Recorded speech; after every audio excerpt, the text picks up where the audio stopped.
Dios creó a Lucifer por una razón sorprendente. Lucifer, el querubín ungido, un ser de luz y esplendor, fue creado directamente por Dios. Pocos entienden su verdadero origen y el motivo de su creación. Fue concebido perfecto, glorioso y exaltado entre los ángeles, un ser cuyo nombre significa portador de luz, un título que reflejaba su alta posición en el reino celestial. Pero, ¿por qué Dios creó a Lucifer si sabía que este ángel se rebelaría contra él? Más aún, Lucifer era parte de un plan más grande. Bienvenido al canal del Viejo Profeta. Antes de continuar, me gustaría pedirte tu ayuda. Dale like a este video y suscríbete al canal. Así podremos seguir con nuestra misión de llevar la palabra de Dios aquí en YouTube. Gracias, y sin más demora, continuamos. La Biblia describe a Lucifer como un ser de esplendor incomparable, creado con sabiduría y belleza. En el libro del profeta Ezequiel, en el capítulo 28, encontramos una revelación sobre su identidad. Así dice el Señor Dios: tú eras el sello de la perfección, lleno de sabiduría y perfecto en hermosura. En el Edén, en el huerto de Dios, estabas, toda piedra preciosa era tu vestidura. Tú, querubín grande, protector, yo te puse en el santo monte de Dios, allí estuviste, en medio de las piedras de fuego te paseabas. Ezequiel, capítulo 28, párrafo 12 al 14. Este texto muestra que Lucifer fue creado con un propósito grandioso. No era un ángel cualquiera, sino un querubín ungido, un ser colocado en el monte santo de Dios, ante la presencia divina. Su misión era ser un guardián, una posición de honor y confianza otorgada por el propio Creador. Pero, ¿qué significa ser un querubín ungido? A lo largo de las Escrituras, los querubines son descritos como seres espirituales de gran poder y responsabilidad. En el libro de Éxodo, los querubines aparecen sobre el arca del pacto, cubriéndola con sus alas, representando la presencia y la gloria de Dios. Éxodo, capítulo 25, párrafo 18 al 20. Esto sugiere que Lucifer tenía un papel similar, era un guardián de la santidad, un reflejo de la gloria de Dios.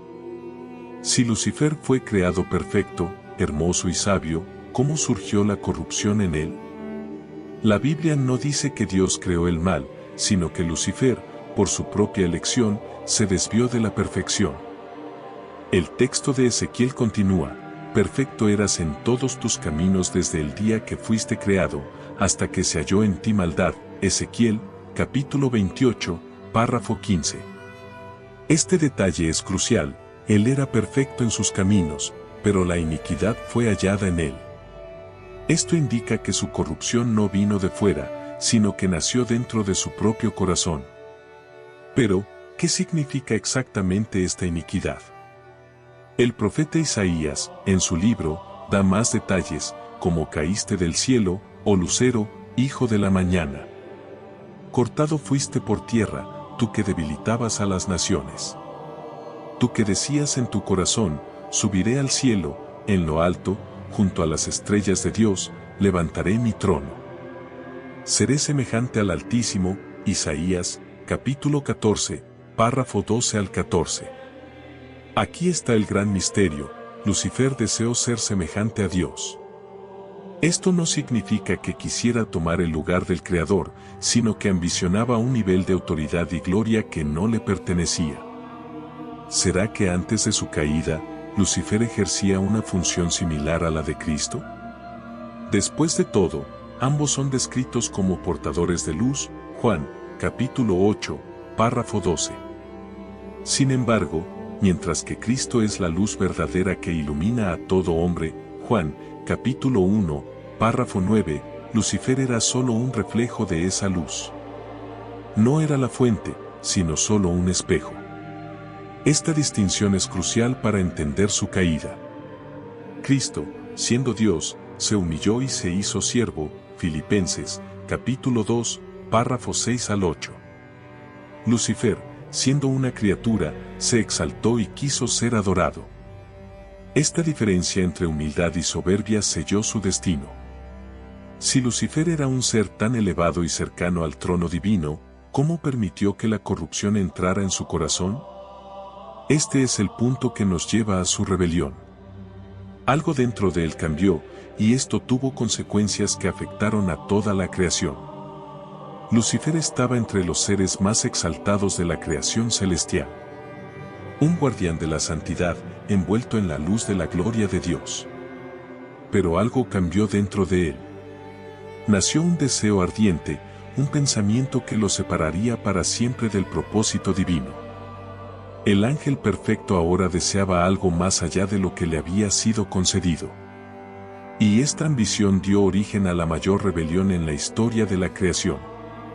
Pero, ¿cuál fue exactamente el pecado de Lucifer? El profeta Isaías registra sus propias palabras: tú que decías en tu corazón, subiré al cielo, en lo alto, junto a las estrellas de Dios, levantaré mi trono. Subiré sobre las alturas de las nubes, seré semejante al Altísimo. Isaías, capítulo 14, párrafo 13 al 14. Este texto revela el corazón de la rebelión. Lucifer no quería solo un trono, quería un reino independiente. No deseaba destronar a Dios, sino gobernar junto a Él, con su propia autoridad y exaltación. Su pecado fue la arrogancia de querer ser adorado, reconocido y reverenciado como igual al Creador. Esta insubordinación no ocurrió de la noche a la mañana. Algo fue creciendo dentro de Lucifer, algo invisible al principio, pero que se convirtió en una semilla de corrupción. El profeta Ezequiel lo describe: se enalteció tu corazón a causa de tu hermosura, corrompiste tu sabiduría a causa de tu esplendor. Ezequiel, capítulo 28, párrafo 17. La belleza y el esplendor que Dios le había dado se convirtieron en el combustible de su soberbia. No vio estos dones como un reflejo de la gloria divina, sino como algo que le daba derecho a buscar más. Y no estaba solo en esta ambición. El libro de Apocalipsis nos da un vistazo de lo que ocurrió en el mundo espiritual. Después hubo una gran batalla en el cielo. Miguel y sus ángeles luchaban contra el dragón, y luchaban el dragón y sus ángeles. Pero no prevalecieron, ni se halló ya lugar para ellos en el cielo. Y fue lanzado fuera el gran dragón, la serpiente antigua, que se llama Diablo y Satanás, el cual engaña al mundo entero, fue arrojado a la tierra, y sus ángeles fueron arrojados con él. Apocalipsis, capítulo 12. Párrafos 7 al 9. Aquí vemos que Lucifer no cayó solo. Logró convencer a un tercio de los ángeles para que se unieran a su rebelión. Apocalipsis, capítulo 12, párrafo 4. ¿Cómo lo hizo? La Biblia no entra en detalles, pero podemos imaginar que usó su astucia, influencia y palabras persuasivas para atraer a aquellos que estaban bajo su liderazgo. Pero había una barrera que no previó: la fidelidad de los ejércitos celestiales y la autoridad del propio Dios. Cuando llegó el momento, el arcángel Miguel y los ángeles fieles a Dios se levantaron contra él. El resultado fue una guerra cósmica, una batalla espiritual que terminó con la expulsión definitiva de Lucifer y sus seguidores. Lucifer, el portador de luz, ahora se convertía en Satanás, el adversario, el engañador de toda la humanidad. Su gloria fue reemplazada por vergüenza, su poder por condenación. Pero su historia apenas comenzaba. Si Dios es omnisciente, ¿por qué no destruyó a Lucifer en el instante en que comenzó a rebelarse? Esta es la clave para entender el plan mayor de Dios. Lucifer, el querubín ungido creado para reflejar la gloria de Dios, ahora era Satanás, el adversario, aquel que se oponía al plan divino. Expulsado del cielo, pero no aniquilado, encontró un nuevo territorio donde podría continuar su rebelión: la tierra. Desde el principio, la tierra estaba destinada a ser un reflejo del cielo. Cuando Dios creó al hombre y a la mujer a su imagen, les dio un don incomparable: la comunión directa con el Creador y la autoridad sobre toda la creación. Génesis, capítulo 1, párrafo 26 al 28. Adán y Eva no eran solo criaturas, eran los representantes de la voluntad de Dios en la tierra. Pero había algo más en ese jardín. El Edén no era solo un lugar físico, la Biblia lo describe como un lugar de encuentro entre Dios y el hombre, un espacio donde el cielo y la tierra se tocaban. Y fue allí donde Satanás vio su oportunidad. La serpiente en el Edén era Lucifer. La Biblia nos da pistas claras sobre esto. En el libro de Apocalipsis, Satanás es llamado el dragón, la serpiente antigua, que engaña a todo el mundo. Apocalipsis, capítulo 12, párrafo 9. Esta conexión indica que la serpiente que apareció en el Edén no era un animal común, sino una manifestación del propio adversario, actuando como agente de la corrupción. Su estrategia fue sutil. No atacó la creación de Dios por la fuerza, sino por la duda y el engaño. Al acercarse a Eva, le preguntó, ¿con qué Dios os ha dicho, no comáis de todo árbol del huerto? Génesis, capítulo 3, párrafo 1. No fue una negación directa de la orden divina, sino una distorsión hábil. Al sembrar la duda, Satanás abrió espacio para que la rebelión entrara en el corazón humano. Eva corrigió a la serpiente, explicando que podían comer del fruto de cualquier árbol, excepto del que estaba en el centro del jardín. Pero Satanás fue más allá, no moriréis, sino que sabe Dios que el día que comáis de él, serán abiertos vuestros ojos, y seréis como Dios, sabiendo el bien y el mal. Génesis, capítulo 3, párrafo 4 al 5. Aquí está el eco de la misma ambición que lo hizo caer, seré semejante al Altísimo. Isaías, capítulo 14, párrafo 14. Ahora ofrecía al hombre el mismo deseo que lo había corrompido, ser igual a Dios. Eva, seducida por la promesa de poder y conocimiento, tomó del fruto y comió. Adán, que estaba con ella, hizo lo mismo. Y en ese instante, el Edén se rompió. Pero algo más profundo ocurrió allí. Dios los expulsó del jardín y puso querubines para guardar el camino al árbol de la vida. Génesis, capítulo 3, párrafo 24. Esto revela algo importante, el Edén no era solo un paraíso perdido, sino un portal de acceso al propósito original de Dios. Sin embargo, algo fue declarado allí, una sentencia que resonaría a lo largo de la historia de la humanidad. Y pondré enemistad entre ti y la mujer, y entre tu simiente y la simiente suya, ésta te herirá en la cabeza, y tú le herirás en el calcanar. Génesis, capítulo 3, párrafo 15. Esta es la primera profecía mesiánica registrada en las Escrituras. Dios estaba declarando que un día la descendencia de la mujer pisaría la cabeza de la serpiente, aplastando su poder. Satanás venció en el Edén, pero su victoria sería temporal. El plan de Dios ya estaba en marcha, y la redención de la humanidad vendría en el tiempo determinado. Si Dios ya sabía de la rebelión de Lucifer y de la caída del hombre, ¿por qué no intervino? ¿Por qué Dios creó a Lucifer si sabía que caería? Si Dios es omnisciente y sabía que Lucifer se rebelaría, ¿por qué lo creó? ¿Por qué permitir que un ser tan glorioso se convirtiera en el enemigo de la creación? Esta es una de las preguntas más profundas de la teología, y la respuesta está en la propia naturaleza del Creador. La Biblia revela un principio esencial: Dios no desea siervos programados, sino seres capaces de elegir amarlo y seguirlo voluntariamente. El apóstol Pablo escribe, porque en él fueron creadas todas las cosas, las que hay en los cielos y las que hay en la tierra, visibles e invisibles, sean tronos, sean dominios, sean principados, sean potestades. Todo fue creado por medio de él y para él. Colosenses, capítulo 1, párrafo 16. Esto significa que todo lo que existe tiene un propósito dentro del plan divino, incluso aquello que parece contrario a la voluntad de Dios. Si Dios hubiera creado solo seres incapaces de elegir, no habría adoración genuina. El libre albedrío es una expresión del amor divino, porque sin libertad no puede haber verdadera devoción. Lucifer y los ángeles tenían esta libertad, al igual que la humanidad. Pero, ¿por qué permitir la caída? La respuesta está en un principio sorprendente: Dios permitió el mal para que el bien supremo pudiera ser revelado. El apóstol Pablo expresa esta verdad de manera clara, porque la creación fue sujetada a vanidad, no por su propia voluntad, sino por causa del que la sujetó en esperanza.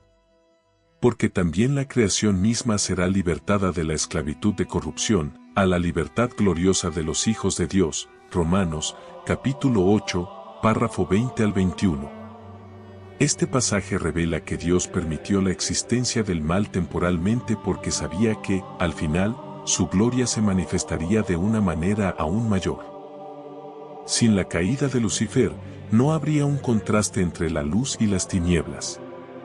Sin el pecado, el mundo no conocería la profundidad de la gracia.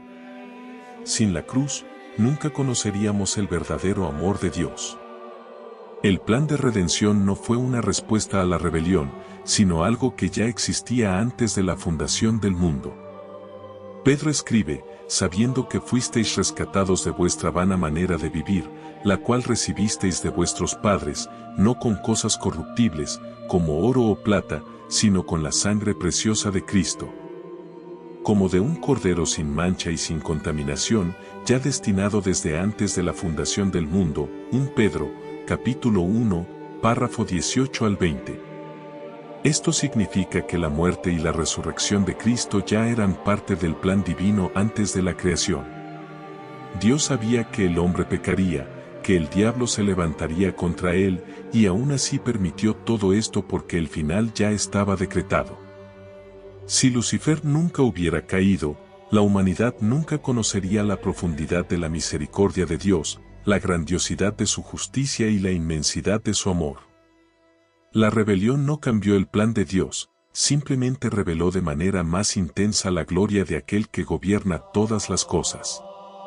Pero si la caída de Lucifer y del hombre eran parte del plan, ¿qué es lo que Dios realmente desea para la humanidad? ¿Cuál es el destino final del mundo? El plan original de Dios comenzó en el jardín del Edén, un lugar donde la presencia de Dios era tangible y donde el hombre disfrutaba de comunión directa con el Creador. Pero allí también había dos elementos clave que cambiarían para siempre el curso de la historia: el árbol del conocimiento del bien y del mal, y el árbol de la vida. La Biblia dice, y Jehová Dios hizo nacer de la tierra todo árbol delicioso a la vista, y bueno para comer, también el árbol de vida en medio del huerto, y el árbol de la ciencia del bien y del mal. Génesis, capítulo 2. Párrafo 9. La mayoría de las personas se enfoca en el árbol del conocimiento, ya que fue a través de él que el pecado entró en el mundo. Pero la verdadera clave del plan de Dios estaba en el otro árbol, el árbol de la vida. ¿Qué representaba este árbol? Dios nunca prohibió a Adán y Eva comer de él, al contrario, era un símbolo de la vida eterna, de la continuidad del estado perfecto en el que el hombre fue creado. Pero cuando el pecado entró, algo sucedió. Dios les dijo, he aquí que el hombre ha llegado a ser como uno de nosotros, conociendo el bien y el mal. Ahora, pues, para que no extienda su mano, tome también del árbol de la vida, coma y viva para siempre. Génesis, capítulo 3, párrafo 22. Entonces, el Señor Dios lo expulsó del huerto del Edén, para que labrara la tierra de la cual fue tomado. Y echó fuera al hombre, y puso querubines al oriente del huerto del Edén, y una espada encendida que se revolvía por todos lados, para guardar el camino del árbol de la vida. Génesis, capítulo 3. Párrafo 23 al 24. Este pasaje revela algo crucial: si Adán y Eva hubieran comido del árbol de la vida después de haber pecado, habrían quedado atrapados en un estado de pecado eterno, sin posibilidad de redención. Por eso, Dios los alejó del jardín. No fue solo un castigo, sino un acto de misericordia. Sin embargo, el árbol de la vida no desapareció para siempre. La Biblia nos muestra que este árbol reaparece al final de la historia, en la Nueva Jerusalén. En el libro de Apocalipsis, se describe, en medio de la calle de la ciudad, y a uno y otro lado del río, estaba el árbol de la vida, que produce 12 frutos, dando cada mes su fruto. Y las hojas del árbol eran para la sanidad de las naciones. Apocalipsis, capítulo 22, párrafo 2. Esto significa que el plan de Dios nunca fue simplemente restaurar el Edén original, sino llevar a la humanidad a un estado aún más glorioso. Si el Edén era un reflejo del cielo, la Nueva Jerusalén será su plenitud. En el Edén, había solo un hombre y una mujer. En la Nueva Jerusalén, habrá una multitud incontable de redimidos. En el Edén, la presencia de Dios se manifestaba al atardecer. En la Nueva Jerusalén, Dios habitará para siempre con su pueblo. El apóstol Juan describe esta gloria final: vi un cielo nuevo y una tierra nueva, porque el primer cielo y la primera tierra pasaron, y el mar ya no existía más. Y yo, Juan, vi la santa ciudad, la Nueva Jerusalén, descender del cielo, de Dios, dispuesta como una esposa ataviada para su marido. Y oí una gran voz del cielo que decía: He aquí el tabernáculo de Dios con los hombres, y Él morará con ellos, y ellos serán su pueblo, y Dios mismo estará con ellos como su Dios. Apocalipsis, capítulo 21.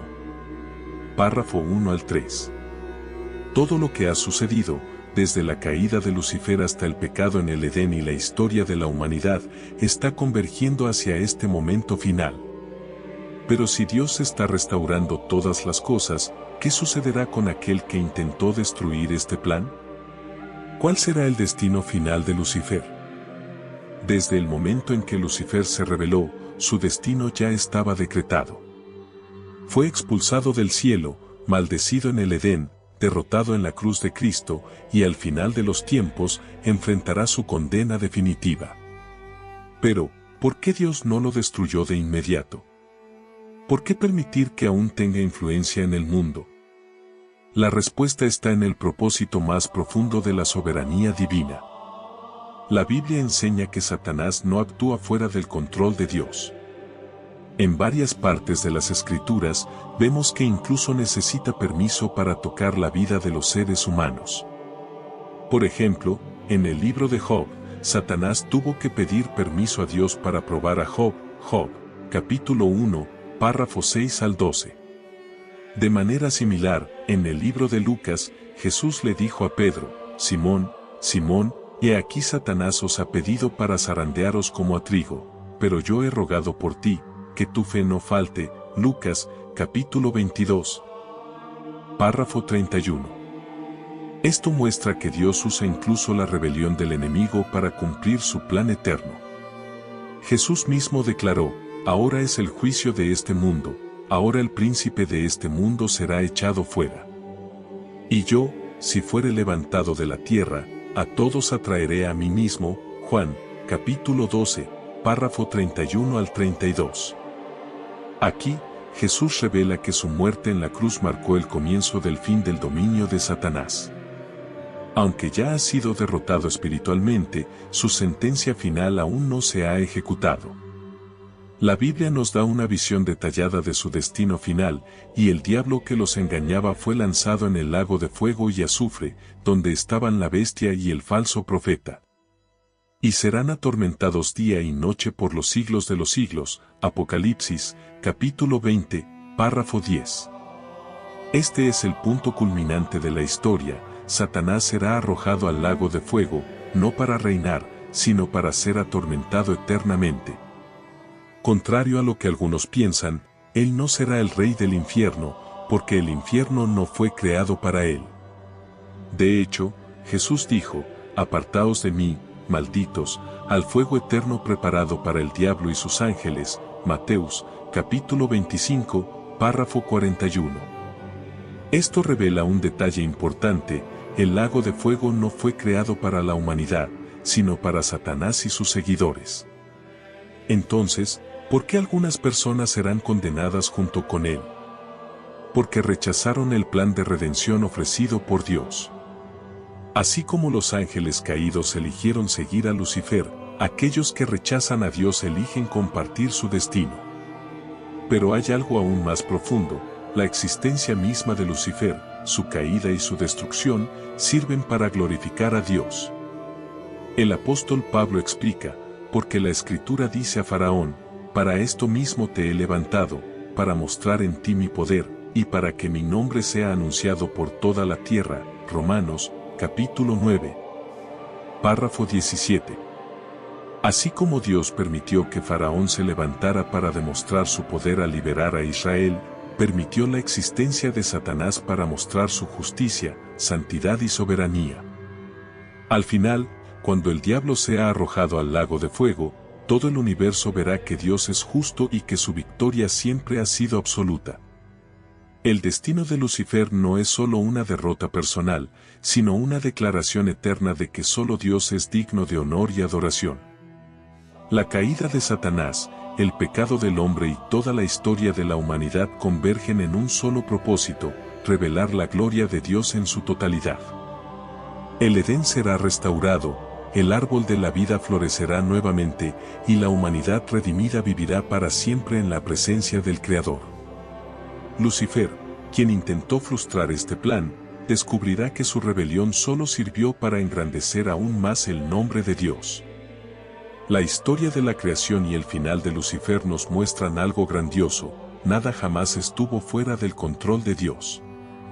Desde el Edén hasta la Nueva Jerusalén, todo avanza hacia un solo propósito: la manifestación plena de la gloria divina. Lucifer, quien un día reflejó la luz del Creador, eligió caminar en la oscuridad. Pero su fin ya estaba decretado. No fue el triunfo del mal, sino la prueba de que el poder de Dios es absoluto e inigualable. El pecado entró en el mundo, pero la redención ya estaba preparada desde antes de la fundación de la tierra. Cuando miramos la caída, vemos el daño que el pecado causó, pero cuando miramos a Cristo, vemos que la gracia siempre fue más grande. El plan de Dios nunca fue frustrado.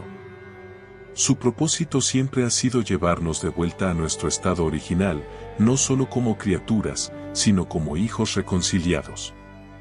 Hoy, esa reconciliación está al alcance de todos aquellos que escuchan su voz y se rinden al llamado de la salvación. El sacrificio de Cristo en la cruz aplastó la cabeza de la serpiente y abrió el camino hacia la vida eterna. Si sientes que te has alejado de los caminos de Dios, o si deseas comenzar una nueva jornada hacia la salvación eterna, recuerda que el Señor está con los brazos abiertos para recibirte. Comenta aquí abajo: te acepto, Señor Jesús, como mi único y suficiente Salvador. Y si ya has entregado tu vida a Cristo, escribe amén en los comentarios y comparte este mensaje para que más personas sean alcanzadas por el poder transformador de Dios. Que la luz del Señor guíe tus pasos y fortalezca tu fe. Hasta la próxima.